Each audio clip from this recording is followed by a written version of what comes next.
Veronica was not your typical mother-in-law. I mean, not every mother-in-law is the same. Some come with prayers, wrappers, and love. Others come with lipstick, secrets, and destruction. Veronica was the second kind. She was the kind of woman who never accepted she was old, always saying things like, "I'm still hot," or "I'm still in town." She dressed like a teenager, short, see-through skirts, crop tops, long eyelashes, and heavy makeup that made people stare. She walked like the street still belonged to her, spoke with bold confidence, and never accepted that age had touched her. She didn't visit her daughters like a normal mother. She showed up like she was coming for a nightclub audition. To Veronica, her daughter's husband wasn't family. He was an opportunity, another fine man she could lay in bed with. And she did it not once, not twice, but multiple times. She wasn't just a problem, she was a storm. Meanwhile, across town, Nancy, her daughter, lived a very different life. Nancy was the kind of woman every man would be proud to have. Her skin was smooth like ripe mango, and her smile could calm a crying baby. She was kind, quiet, and very hardworking. Everyone who met her said the same thing. This girl is a wife material. Nancy had a man. His name was Emeka. He was tall like a coconut tree, with skin that shone like polished wood. His voice was soft, his steps gentle, and his heart was full of love. He had big houses, fine cars, big businesses, and plenty money in the bank. But above all, he had only one thing in mind: to marry Nancy and start a peaceful life with her. Nancy had everything a young woman could wish for: a good job, a gentle man, and a heart full of joy. But inside her chest, under her happiness, there was a small fear, a quiet fear that stayed like a lizard behind a cupboard. That fear was her mother, Veronica. Veronica was her mother by blood. Yes, but she was not like other mothers. She was different. And Nancy knew deep down in her heart that if anything was ever going to spoil her joy, it would come from that woman. But she never said it out loud. She just smiled and kept planning her wedding. Veronica was not a mother like Mama Nkechi or Mama Zainab. She was different, very different. She had Nancy when she was just a small girl herself, a teenager. Her parents chased her out of the house when they saw her belly growing like yam. She cried, she begged, but they shut the door and told her, "Go and face what you started." From that day, Veronica began to suffer. Under the hot sun, she carried oranges on her head. She sold sachet water at traffic. She begged strangers for coins. Her feet were always dusty and her stomach always empty. But Veronica had something: beauty. She was fine, too fine. Her skin glowed. Her body curved like a question mark, and men started to notice. One man came one night. He offered her food and a soft bed, but he wanted her body in return. She agreed. That night, her life changed. That was how Veronica entered the world of easy money. One man today, another man tomorrow. She began to wear short clothes, paint her lips red like tomato, and walk with her chest high like a peacock. She went from sleeping on cartons to sleeping in hotels, from begging for food to buying fried rice at night. But Nancy was there, a small girl, watching her mother move like the wind. Veronica raised her, yes, but not like a daughter, more like a project, like a handbag. She didn't hug her, she didn't guide her, she didn't teach her how to be a woman. She only shouted, "Clean the house," and "Look sharp." When Nancy became older and started to shine, Veronica would say, "My baby girl, you're becoming sweet, oh. Just don't forget your mama trained you well. But Nancy knew the truth. She trained herself because Veronica was too busy chasing nightclubs and rich men. Her laughter was loud. Her dresses were tight. Her words were sharp. People whispered behind her back, "Is that woman truly her mother?" And Nancy, she just kept quiet. Because how do you explain to the world that your mother behaves like your rival? But no matter what, she still loved her. Because even thorns still come from flowers. But little did she know, Emeka, her first boyfriend, will be her mother, Veronica's first victim. And that's why, when the wedding plan started, Nancy made one big decision. A decision that would change everything. One quiet afternoon, while Nancy and Emeka were drinking cold juice in the parlor, Nancy turned and said, "Baby, I want my mom to visit. Just for a few days before the wedding." Emeka paused. His cup stopped halfway to his mouth. He looked at her with gentle eyes. "Are you sure?" he asked. Nancy nodded. "She's my mother. I want her to see where I'll be living, just once." Emeka looked down thinking. Then he smiled slowly. "Okay, if it makes you happy." Nancy clapped like a child. "Thank you, baby." The next day, around in the evening, there was a knock on the door. Nancy ran with joy to open it. "Mommy," she shouted. And there she was, Veronica, dressed like someone going for beauty contest. Her jeans were tight. Her top was off her shoulders. Her lipstick was red like fire. Her perfume filled the air before her words came. She hugged Nancy tight, laughing. "My baby girl, you didn't tell me you were living like a queen." But as she spoke, her eyes were moving. Left, right, up, down, looking at the marble floor, looking at the chandelier, looking at the TV, looking at the gold-framed pictures. Her eyes were dancing like rain on rooftops. Then she saw Emeka, and her smile changed. Not louder, not wider, just deeper. Her eyes slowed down. Her lashes blinked like butterfly wings. Her lips moved in a small curve. Nancy pulled her forward. "Mom, meet my husband-to-be, Emeka." Veronica stretched her hand. "You're more handsome than I imagined," she said, her voice like cold water on hot skin. Emeka gave a polite smile. "You're welcome, Ma." That night, Veronica sat in the parlor like the house was hers. She crossed her legs. She laughed louder than the TV. She asked questions with eyes that talked more than her lips. Nancy brought food. Veronica looked at the soup and said, "This chicken tastes like money." Then she looked at Emeka and said, "Your woman is lucky, oh." She didn't look at Nancy once after that. Only Emeka. And Emeka noticed, but he said nothing. Because how do you tell your wife that her own mother is looking at you like meat in the market? From the very next morning, the house started to feel different. Veronica came out of the guest room wearing something that looked more like a handkerchief than real clothes. Her shorts were too short.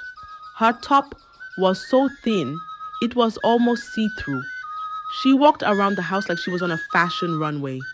When she sat close to Emeka. When she laughed, it was loud, too loud.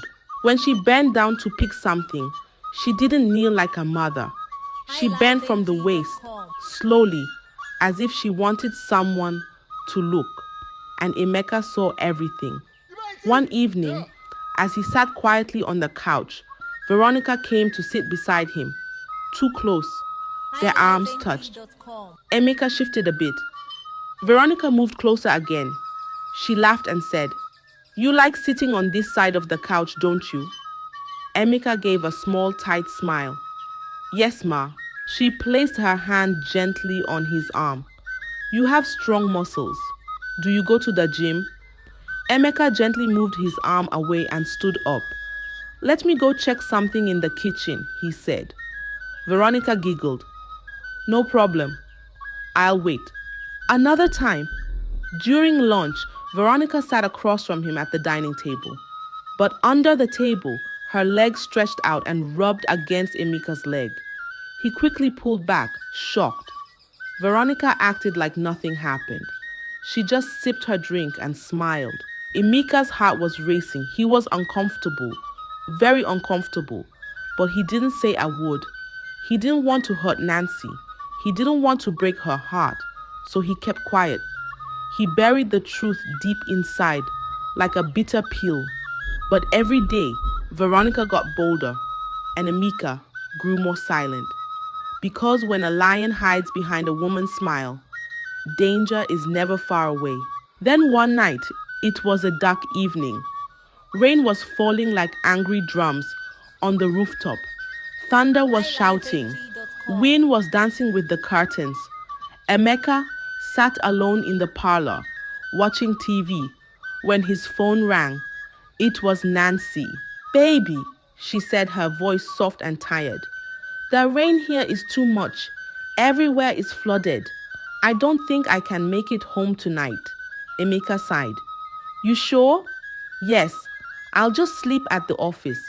First thing in the morning, I'll come home." Emeka nodded slowly. "All right. Be safe. I love you." "I love you too." The call ended, but Veronica had heard everything. She stood by the hallway, quiet like a cat. Her eyes were shining in the dark. She smiled. Later that night, Emeka smelled something sweet from the kitchen. He walked in and saw Veronica, wearing a long red gown that hugged her body like a snake on a tree. She turned and smiled. "I cooked for you. Your favorite." Emeka paused. "You didn't have to, but I wanted to," she said, placing the steaming plate on the table. They sat. Emeka ate quietly. Veronica sat beside him, too close again. She looked at him. "Cold night, Hoon?" Emeka nodded, still chewing. Veronica leaned closer. Her voice dropped like a whisper. "Cold nights are not for one person." Emeka shifted his eyes on the food. Then she asked softly, "Tell me the truth, is Nancy good in bed?" Emeka froze. The spoon dropped from his hand. "Excuse me?" Veronica smiled slowly, like a fox in the farm. "You're a man. You can tell me. Some women are good outside, but dead inside. Nancy still behaves like a small girl." "Ma, please stop," Emeka said, standing up. Veronica stood too. "You don't have to pretend. I can make you forget the cold. Just one night. Nobody will know. I promise." Emeka looked at her confused, angry, lost. But Veronica stepped closer. Her hand touched his chest. Her breath touched his neck. Emeka stood like a tree in the wind, shaking but not moving. And outside the rain kept falling, like the sky knew what was about to happen. Emeka stood in the middle of the room, still thinking. His heart was beating fast.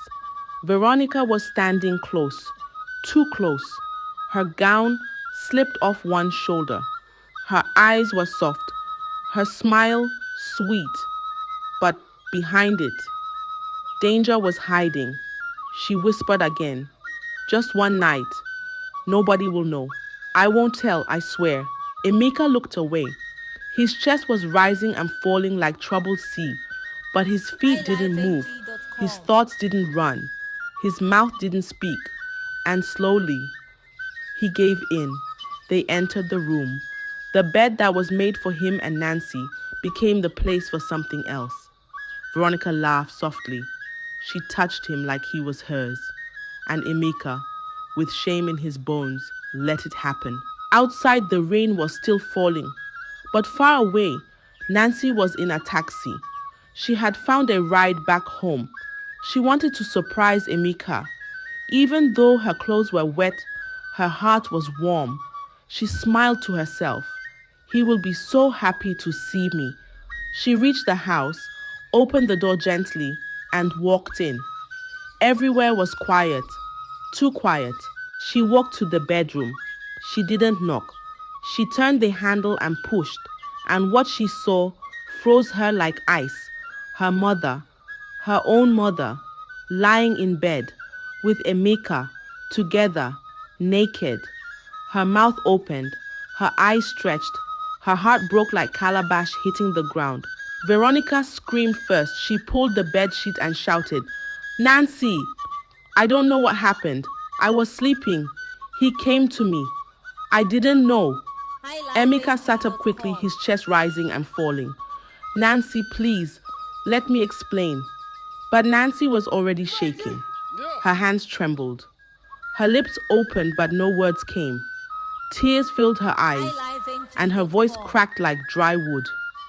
"Just hold it. You men are all the same." She turned away, entered the closet, and started packing her clothes. Her hands moved fast, but her tears moved faster. Emeka followed her. "It was a mistake. I swear, I didn't mean to. She raised her hand. "Don't talk." Veronica came closer, still acting like the victim. "I told him no. I begged him." Nancy looked at both of them, her own mother, her own fiancé, in the same bed. She zipped her bag. Her voice was low, like someone standing in fire. "You'll never see me again." She walked to the door and left. Her footsteps were heavy. Her heart was bleeding, but she didn't look back. The wedding was cancelled. The cake was never cut. The hole was never opened. The dress was never worn. Love had died that night, and trust was buried beside it. Nancy blocked Emeka's number. She deleted all their pictures. She took off her ring and threw it into the gutter. She didn't allow him speak. She didn't want to hear any story. As far as she was concerned, the man she loved slept with her own mother, and that was enough. She packed her things and moved into a small flat across town. The place was quiet. The windows faced the sky. She liked it that way. No one knew where Emeka went. He disappeared like smoke. His phone was off. His gate was locked. His office was empty.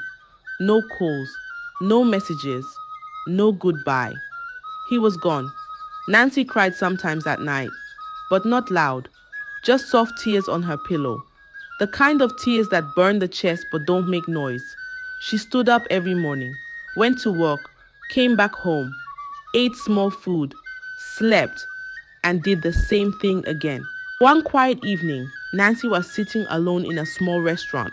She was eating jollof rice, her eyes staring into space, her heart quiet. Then a shadow stood beside her table. "Excuse me," a soft voice said. "Can I sit with you?" She looked up. It was a man, well-dressed, calm eyes, gentle smile. His name was Jude. Nancy nodded slowly. "Yes, you can." And just like that, the door of her heart opened a little. Jude didn't rush her. He didn't ask too many questions. He didn't try to fix her pain. He just stayed. Day after day, they talked, they walked, they laughed small. Jude would say things like, "You're allowed to be happy again, and pain doesn't mean your story is over." Nancy started to smile more. She dressed brighter. She slept better. And after many months, she fell in love again. Jude was rich, yes, but that wasn't what she loved most. It was his quiet strength, his gentle way of holding her hand like it was glass, his habit of covering her when she fell asleep on the couch, his voice like calm wind after a storm.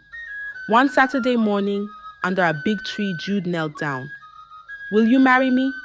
Nancy looked at the ring. She looked at his face, and she said yes. They got married in a simple wedding. No noise, no drama, just peace. Nancy felt safe again. Her heart started beating normally again. But one evening, as they sat on the balcony, watching the sky turn orange, Jude turned to her and asked, "Nancy, when can I meet your mother?" At first, Nancy refused. I don't want her near my marriage again." But Jude kept asking gently, like someone knocking on a baby's door. "She's your mother," he said. "I just want to meet her." Days passed, weeks passed, and one morning, Nancy sighed and picked her phone. She called Veronica. "Mommy, Jude wants to meet you. Can you come?" Veronica smiled on the other end. "Of course, my baby.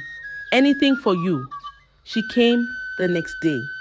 Same smile, same style, tight dress, loud perfume, lipstick red like blood. She hugged Nancy, but her eyes were already on Jude. The moment she saw him, her smile stretched. Ah, you've done well for yourself," she whispered to Nancy later. "This one looks like your type." Veronica acted nice at first, helping with house chores, laughing small, playing mother. But inside her chest, something dark was growing. She wanted Jude. She started cooking his meals. "Eat, my son-in-law," she would say with sugar in her voice. She started complimenting his clothes. "You smell so nice," she said one morning. Then one evening, she walked into the kitchen where Jude was washing a cup. She stood behind him and placed her hand on his shoulder. Jude turned slowly. Veronica smiled. "You don't have to be shy," she whispered. "Do you want a taste of me?" Jude's heart jumped. He stepped back, removed her hand, and walked away without a word. His chest was burning, his eyes wide with shock. The storm he feared had returned, and this time it had come wearing a mother's face. That night, the house was too quiet. Jude couldn't sleep. He sat at the edge of the bed, rubbing his palms together. Then he turned to Nancy. "Babe, I need to tell you something." Nancy sat up slowly. "What is it?" Jude took a deep breath. "Your mom, she touched me today. She said she wants a taste of me." Nancy's face changed. "What did you just say?" Jude nodded. "I'm serious. She came to me. I didn't respond. I left immediately." But Nancy's voice rose like thunder. "Are you accusing my mother?" "I'm telling you the truth," Jude said. Nancy stood up. "You think my mother would say such a thing? She suffered for me. She raised me. Please respect yourself, Jude." Jude was shocked. "So you don't believe me?" Before he could say another word, Veronica walked in. She had been listening. She dropped to her knees, her hands shaking, her face full of fake tears. "Nancy," she cried. "He touched me when I came out of the bathroom. He told me to bathe with him. I said no. I begged him. He's lying," Nancy gasped. "Jude, is this true?" Jude's eyes widened. "What? That's not..." Veronica cried louder. "I was just walking out. I didn't even have towel on my chest. And he said I should come inside. He said he won't tell anybody." Nancy stood still. Her ears were ringing. Her legs were weak. She looked at her mother, then at Jude. Her mouth opened, but no words came out. Silence filled the room like smoke. Jude picked up his bag. He didn't shout. He didn't beg. He just looked at Nancy, then looked at Veronica. Then he dropped his wedding ring on the table and walked out of the house. Door slam. Nancy fell to the floor, holding her chest. Her breathing was fast. Her eyes were lost. Another man, gone. Another home, broken, and the same hands behind it. But this time, the pain was deeper, because now she didn't know who to believe. After Jude left, the house became dry. No more laughter, no more morning kisses, no more soft hands holding her at night. Nancy stopped smiling. Her eyes looked like rain that forgot how to fall. She woke up early, went to work, came back late.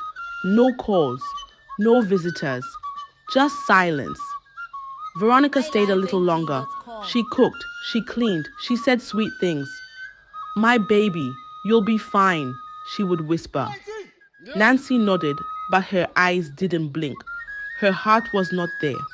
At night, she laid on the bed and stared at the ceiling like it held answers. She didn't cry. She didn't shout. The pain sat quietly inside her like a stone underwater. One morning, Veronica picked her bag. "I'll be going now. I'll check on you later." Nancy didn't say anything. She just nodded. Veronica hugged her. "You'll find someone better. Don't worry." Nancy didn't hug back. The door closed behind Veronica, and peace returned, but it was not soft peace. It was empty peace. Nancy became a ghost in her own life. No makeup, no heels, no music. She worked hard, came home, slept, woke up, repeated. Even her phone stayed silent. She no longer believed in love or people. Not after Emeka, not after Jude, not after her own mother. Her heart was locked, and she threw the key into a river. And for a long time, nothing changed. Until one day, in a quiet restaurant, a stranger said softly, "Can I sit with you?" She looked up. A man stood there, not loud, not proud, just calm. His name was Femi. His smile was gentle. His shirt was clean. His eyes didn't rush. Nancy nodded, yes. And that's how it started. Femi didn't ask too many questions. He didn't chase her like others did. He spoke slowly, like someone who had no plans to break anything. He brought her books, sent her morning texts, made her laugh again, little by little, and slowly, her heart opened like morning flowers. Femi had everything: a good house, a good job, a gentle voice, and a heart full of peace. He treated Nancy like she was glass, precious and careful. One evening, while walking hand in hand under the moon, he said softly, "Nancy, will you be my wife?" Tears filled her eyes. She nodded. Yes. The wedding was quiet, just like her heart wanted. No crowd, no noise, just peace. Nancy looked at herself in the mirror that day and whispered, "This time, I will not lose." But she didn't tell Femi about Emeka. She didn't tell him about Jude. And most of all, she didn't tell him about Veronica. She buried the past deep, like a secret box under the earth. Months later, Nancy got pregnant. Femi was overjoyed. He kissed her forehead, held her belly, and danced in the kitchen with her. But one evening, while she was resting on the couch, he sat beside her and said gently, "You're carrying our child now. You need someone around. Your mother should come stay with you." Nancy's smile dropped. Her heart beat fast. She sat up slowly. "No, it's fine. I can manage." Femi looked at her with concern. "You shouldn't stress yourself. She's your mother." Nancy looked away. "She's busy." Femi frowned a little. "Nancy, is there something I should know?" She shook her head quickly. "No, nothing." Femi felt confused. "Why don't you want her to come? Did something happen?" Nancy stayed quiet, but the pressure kept growing like heavy clouds. And one day, she gave in. She picked her phone with shaky fingers and dialed. "Mommy, I'm pregnant." Veronica screamed from the other end. "Ayi, my baby, I'm coming." 3 days later, she arrived. Same red lipstick, same tight clothes, same perfume that filled the whole house like smoke. Nancy opened the door. "Welcome, Mom." Veronica hugged her tight. Then her eyes found Femi. He greeted her warmly, smiling. "Welcome, Ma." Veronica stared at him like a hawk. Her heart danced without music. Tall, calm, handsome, beard trimmed, voice soft. She licked her lips slightly and smiled. "You chose well, Nancy." Nancy felt something cold in her chest, a warning. Veronica unpacked her bags and made herself at home. But her eyes never left Femi. She wanted him. Again. Veronica, moved through the house like smoke with no shape. Everywhere she passed, something felt off. She woke up early to cook, not for Nancy, for Femi. She served him breakfast with too much smile. "Eat, my son," she said softly, brushing his hand. Femi forced a thank you, but inside, he was not comfortable. Veronica praised his shirts, touched his shoulder when walking past, laughed at every small thing he said. Nancy saw it, but she said nothing. Until one day, Veronica knocked softly on Femi's door while Nancy was asleep. He opened it halfway, confused. "Yes, Ma?" She stepped in slowly and whispered, "Nancy is pregnant. You can't touch her now, for months, but I'm here if you need something." Femi froze. His ears didn't believe what they heard. "Ma, please don't ever say that again," he said firmly and shut the door. The next morning, he told Nancy. Her eyes widened. "My mother said that?" Femi nodded. "Yes, last night." But instead of shock, Nancy's face turned red with anger. "Femi, please respect yourself," she shouted. "How can you say such a thing about my mother?" Femi blinked. "I'm telling you what happened. She raised me. She suffered for me. And now you're accusing her?" They fought that night. Words flew like stones. Doors slammed. Veronica sat quietly in the living room listening, smiling to herself. Later that evening, she entered the bedroom, her face full of tears. "Nancy," she cried, "your husband, he tried to touch me. He came to my door last night. He told me to follow him to the bathroom. I told him no. I told him I'm your mother." Nancy's heart shook. Again, her mother or her husband.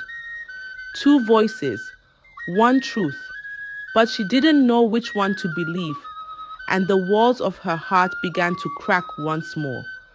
The house turned cold, not from the weather, but from silence. Nancy stopped talking much. Femi kept his distance.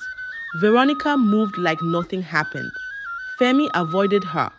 He left the house early, came home late, ate less, spoke less. But Veronica didn't stop. She wore shorter wrappers. Her tops dropped lower. Her perfume grew stronger. Her eyes followed Femi like a hunter in the forest. One night, Nancy was fast asleep. Pregnancy pills had pulled her deep into sleep, mouth slightly open, breathing soft. Femi came home tired. His shoulders were heavy. His mind was dark. He dropped his bag, removed his shoes, and walked to the kitchen. As he poured water into a glass, he heard the bathroom door creak open. He turned. Veronica stood there, half naked. Just a towel, no bra, no pant. She bent down slowly to pick something, letting the towel rise. Femi's throat dried. He blinked and turned away. "Good night, Ma," he said quickly, walking past. But Veronica followed. "Why are you running?" she whispered. "I know you want it. You're a man. Nancy is pregnant. You've been quiet for weeks. Let me take care of you." Femi's heart beat fast. He walked to the living room, but she followed. "Just one time," she said. "No one has to know." His hands shook. His legs were weak. And that night, he fell. He followed her into the guest room. He touched what he wasn't supposed to touch. He took what didn't belong to him and did what he was not supposed to do. Afterward, he sat on the floor, holding his head. Shame covered him like smoke, but it was too late. The next night, it happened again and again. It became a habit, a secret sin wrapped in fear. He hated himself, but he couldn't stop, because once you open a dark door, it doesn't close easily. Weeks passed, and Veronica started acting strange. She woke up late. She didn't eat much. Sometimes she sat quietly, holding her stomach. Sometimes she vomited after breakfast. Nancy noticed. "Mommy, are you okay?" she asked one morning. Veronica forced a small smile. Just tired. Maybe it's malaria. Nancy didn't agree. Let's go to the hospital. Veronica said no, but Nancy insisted. They went. The doctor ran tests, blood, scan, urine. Then he came back, holding a small paper in his hand. He gave it to Nancy. She opened it slowly. Her eyes stopped at one line. Pregnancy test. Positive. Estimated 8 weeks. Nancy's hands shook. She looked up at the doctor. Pregnant? She whispered. Yes, he said gently. Nancy turned to her mother. Silence. Her voice rose. Mommy, whose pregnancy is this? Veronica looked down. Nancy took a step closer. Her voice cracked. Mommy, who got you pregnant? Veronica raised her eyes slowly. Her lips open. Femi. The world broke. Nancy staggered back. Her hand grabbed the chair. Her knees bent. She fell to the floor, holding her stomach, crying from somewhere deep, where words don't reach. Her own mother, her own husband, again. The doctor rushed to her. Nurses came running, but no injection could stop that kind of pain.